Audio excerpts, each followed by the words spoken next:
11월 20일 금요일 에바더기의 오늘은 여는 말씀 함께 나누도록 하겠습니다. 사도신경으로 신앙 고백 드리겠습니다. 나는 전능하신 아버지 하나님 천지의 창조주를 믿습니다. 나는 그의 유일하신 아들 우리 주 예수 그리스도를 믿습니다.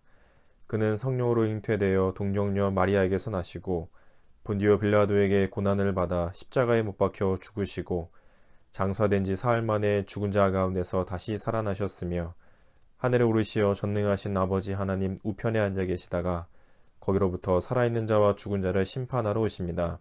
나는 성령을 믿으며 거룩한 공교회와 성도의 교제와 죄를 용서받는 것과 몸의 부활과 영생을 믿습니다. 아멘. 오늘 함께 보실 말씀은 에스겔 45장 1절부터 8절까지의 말씀입니다. 구약 1223쪽 에스겔 45장 1절부터 8절까지의 말씀을 함께 읽겠습니다. 너희는 제비 뽑아 땅을 나누어 기업으로 삼을 때에 한 구역을 거룩한 땅으로 삼아 여호와께 예물로 드릴지니 그 길이는 2만 5천 척이요 너비는 1만 척이라. 그 구역 안 전부가 거룩하리라. 그 중에서 성소에 속할 땅은 길이가 500척이요 너비가 500척이니 네모가 반듯하며 그 외에 사방 50척으로 전원이 되게 하되 이 측량한 가운데에서 길이는 2만 5천 척을 너비는 1만 척을 측량하고 그 안에 성소를 둘지니 지극히 거룩한 곳이요 그곳은 성소에서 수종드는 제사장들 곧 하나님께 가까이 나아가서 수종드는 자들에게 주는 거룩한 땅이니 그들이 집을 지을 땅이며 성소를 위한 거룩한 곳이라. 또 길이는 2만 5천 척을 너비는 1만 척을 측량하여 성전에서 수종드는 레위 사람에게 돌려 그들의 거주지를 삼아 마을 스물을 세우게 하고 구별한 거룩한 구역 옆에 너비는 5천 척을 길이는 2만 5천 척을 측량하여 성읍의 기지로 삼아 이스라엘 온 족속에게 돌리고 드린 거룩한 구역과 성읍의 기지된 땅의 좌우편 곧 드린 거룩한 구역의 옆과 성읍의 기지 옆의 땅을 왕에게 돌리되 서쪽으로 향하여 서쪽 국경까지와 동쪽으로 향하여 동쪽 국경까지니 그 길이가 구역 하나와 서로 같을지니라. 이 땅을 왕에게 돌려 이스라엘 가운데에 기업으로 삼게 하면 나의 왕들이 다시는 내 백성을 압제하지 아니하리라. 그 나머지 땅은 이스라엘 족속에게 그 지파대로 줄지니라. 아멘. 오늘 말씀은 이렇게 도량형이라고 하잖아요. 뭐 길이와 너비와 이런 또 숫자와 이런 것들이 이제 복잡하게 연결돼서 나오다 보니까 계속 읽다 보면은 이게 뭐를 어떻게 표현하는 건가 이게 좀 헷갈리기도 하는데요.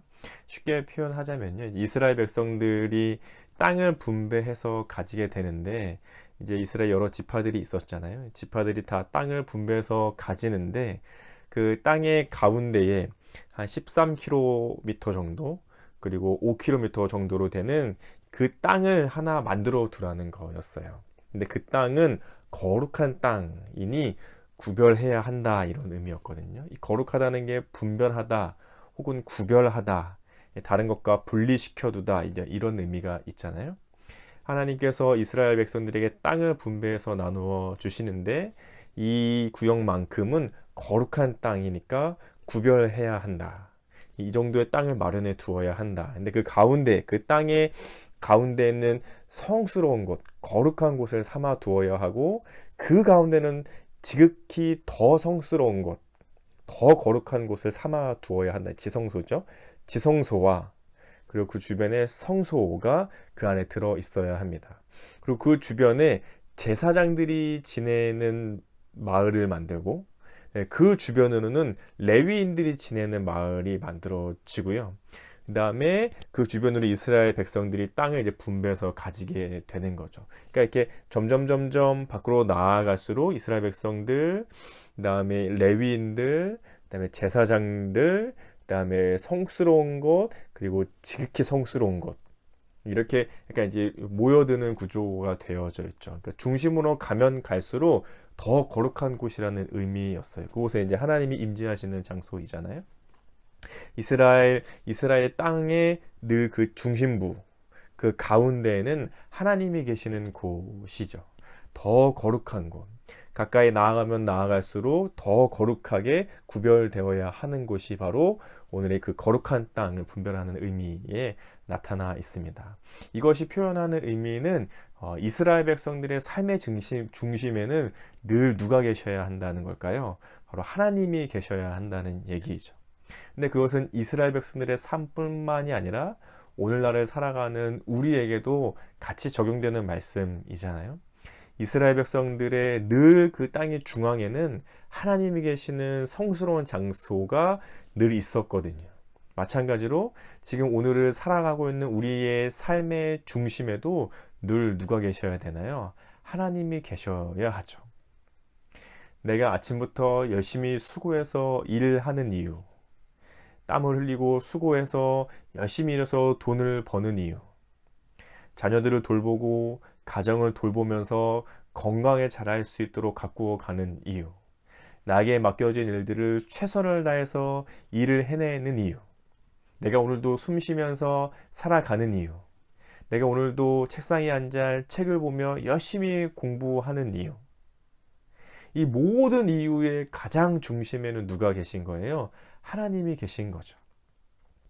그냥 어쩔 수 없이 삶을 살아가야 하니까, 먹고 살려다 보니 어쩔 수 없으니까, 태어나서 그냥 살다 보니 어쩔 수 없으니까 하는 것이 아니라, 비록 하루하루가 고단하고 힘들거나 애쓰고 수고하고 열심히 노력해야 하지만 거기서 멈추는 것이 아니라 우리는 조금 더 우리의 삶의 중심을 돌아보면서 내가 이렇게 하는 이유가 바로 하나님 때문이지, 하나님을 위해서이지 라는 마음의 중심을 가지고 있는 것이 상당히 중요합니다. 이것이 우리의 삶의 이유가 되지요. 하나님을 위해서, 예수 그리스도의 영광을 위해서, 늘 내 삶에 동행하시는 성령님과 함께 그 일을 이루어 간다는 사실을 기억하는 것이 늘 중요합니다. 그리고 두 번째로 7절과 8절에 보시면요, 이렇게 말씀하고 있거든요. 드린 거룩한 구역과 성읍에 기지된 땅의 좌우편, 곧 드린 거룩한 구역의 옆과 성읍의 기지 옆의 땅을 누구에게 돌리냐면 왕에게 돌리래요.